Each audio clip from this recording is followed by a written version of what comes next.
அனைவருக்கும் வணக்கம்.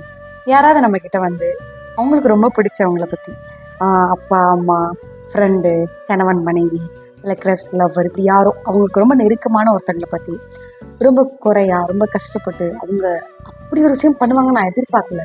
அவங்க அப்படி பேசுவாங்கன்னு நான் நினைக்கல. ஆனால் அப்படி பண்ணிட்டாங்க. அவ்வளோதான், இதுக்கப்புறம் எல்லாம் முடிஞ்சிருச்சு, செட் ஆகாது அப்படிலாம் வந்து சொல்கிறாங்கன்னு வச்சுக்கோங்களேன். நம்ம என்ன பண்ணுவோம்? ஒரு ஆர்வத்தில் அவங்கள பயங்கரமா போட்டு திட்டுவோம். இவங்களுக்கு நிறைய அறிவுரை சொல்லுவோம். ஆனா ஒரு வாரம் கழிச்சோ ஒரு மாசம் கழிச்சோ பார்த்தோன்னா யாரை பத்தி நம்ம கிட்ட குறையா சொல்லிட்டு இருந்தாங்களோ அவங்க கூட எப்பவும் போல நார்மலா க்ளோஸா பேசிட்டு இருப்பாங்க. அதை பார்க்கும்போது அச்சுச்சு நம்ம வேற அன்னைக்கு ரொம்ப ஓவரா பேசிட்டோமே நமக்கு தோணிருக்கா. இதுல இருந்து நம்ம என்ன தெரிஞ்சுக்கணும்னு, யாராவது ஒருத்தங்க வந்து அவங்களுக்கு ரொம்ப பிடிச்சவங்களை பத்தி குறையா கஷ்டப்பட்டு ஒரு விஷயம் சொல்றாங்கன்னு அவங்களுக்கு அவங்கள பிடிக்காதுனோ இல்லை வேணான்னோ அர்த்தம் இல்லை. ஒரு கோவம், ஒரு ஆற்றாமை, அப்போதைக்கு அது யார்ட்டையாவது சொல்லணும் அவங்களுக்கு.